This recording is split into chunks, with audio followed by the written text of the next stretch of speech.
Hello. Wave particle duality. You have got a section of this in your notes because actually this is a photocopy of your notes. This is in the same pack as the photoelectric effect, lasers, energy levels, all the stuff with photons is in one pack. Wave particle duality. Maybe you've come across the idea before. I don't know. But things that you think are waves can behave like particles. We've seen light, which we've typically thought of as being a wave, can behave as a particle, a photon. It works the other way around too. Things that you think are particles, such as electrons, can behave like waves. The equation that links all this together is the de Broglie equation. That's this. P equals h over lambda. P is momentum.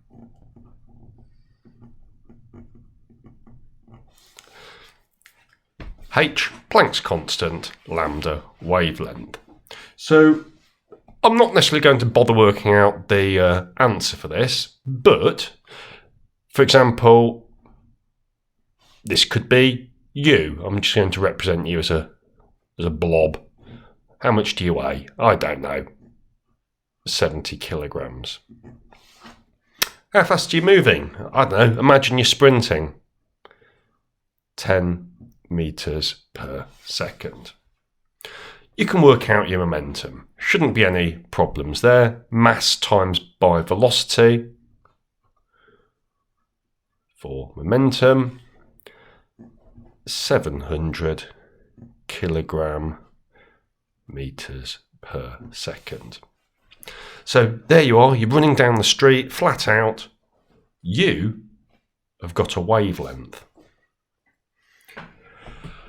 Right. All you would have to do to work out your wavelength would be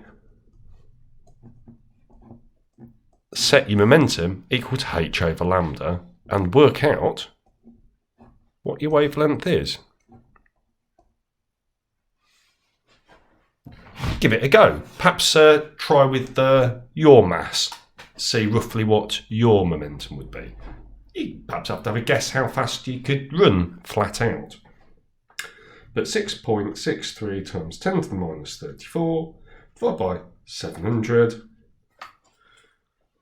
would give you a wavelength of 9.5 times 10 to the minus 37 meters. The reason you don't notice that you can behave like a wave is your wavelength is so incredibly small.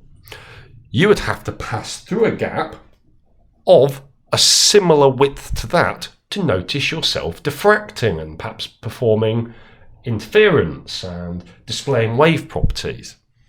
Now, you cannot fit through a gap that small. However, if you do calculations like this on an electron, you can find actually an electron can diffract. So electrons, when they're moving, they've got a momentum, they have got a wavelength, and we can see that they behave like waves via electron diffraction. Other particles diffract as well, neutrons, various other particles. So particles can behave like waves. And this also works the other way around. For example, if you've got a photon, wavelength 700 nanometers, it will have a momentum. You can work that out. 6.63 times 10 to the minus 34 divided by 700 times 10 to the minus 9. 9.5 times 10 to the minus 28 kilogram meters per second. Now, when that photon bounces off something, it will have exerted a force in the same way that perhaps a football bouncing off something will exert a force, because it's got a change in momentum, time is elapsing. Remember, your resultant force equals the change in momentum over the change in time. They are the main points, but you will probably struggle to answer questions based upon just those bits I've talked about there. I'll just have a look at some of the questions I would like you to have a go at. Then I might have to talk about one or two extra clues. This question, it's a difficult one. I wouldn't worry about that until the end. Perhaps do that one last. There's a bit here about the force due to a laser beam on a reflecting surface. Perhaps don't quite worry about that just yet.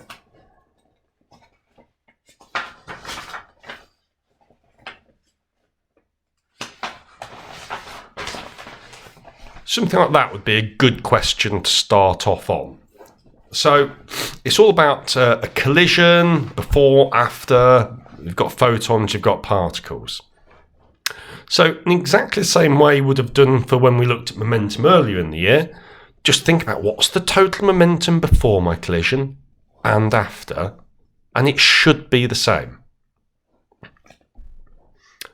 Key thing is, make sure you're considering the directions of your, I can't say particles, because that's not necessarily a particle, but consider the direction of all of the things you're dealing with, because momentum is a vector.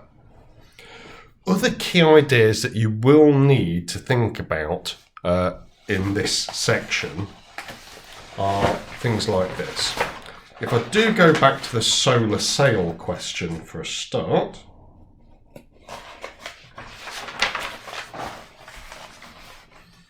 it mentions the idea of intensity. You do need to know that intensity of light is defined as the power over a particular area. So here we've got 1,400 watts per metre squared. So that's what we mean by intensity.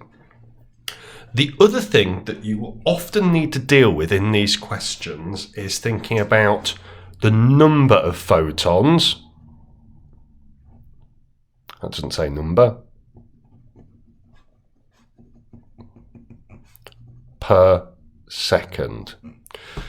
Now, I know we've thought about this previously, but if you get the power of your light and divide by the energy of a photon, that will tell you the number of photons per second. So if you've got a laser, 1,000 watts maybe, divide by the energy of a photon coming out of it, and it will tell you the number of photons per second. If you also know the momentum of a photon, which we've talked about, use the Broglie equation, if you multiply those together, you'll get the total momentum of all of your photons per second, which of course would be equal to the force exerted if they're absorbed. If they reflect off something, you've got twice that change in momentum, and you'd have twice the force. So there's a few ideas to be thinking about. What I'd like you to try and have a go at is all of the questions in this section, really. I'd perhaps leave that one till the end. There's a bit there about force due to a laser on a reflecting surface, so have a bit more of a read through on that. There's some questions involving collisions of particles with photons. There's a few of those. Give them a go. Give them a go. There's one here about electron diffraction. The only thing I haven't yet talked about is accelerating potential of electrons, but it is something we have actually discussed previously believe it or not. I could get a sheet of paper out.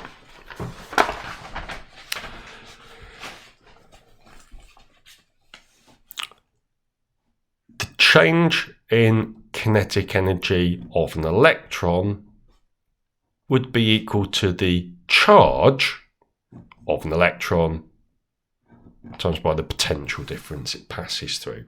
The same as when we did the stopping voltage of electrons in the photoelectric effect. So perhaps you know what momentum you want of your electrons. We could work out what you want the velocity of the electrons to be, and hence what the change in kinetic energy of the electrons needs to be. You could therefore work out the voltage that they must have been accelerated through. So that's just a few of the ideas you will need to answer those questions. They aren't easy. You might find them challenging. I know some of you are messaging each other and discussing this. I recommend that. And what I will do is I'll upload the answers to the majority of these questions, the ones which I think are particularly important, a little later on in the week. Any that I haven't gone over, I will be going over this one. They have got where the questions come from here. So you can look on Moodle for the answers if you need to. Please do ask any questions if you're unsure. Right. Logging out.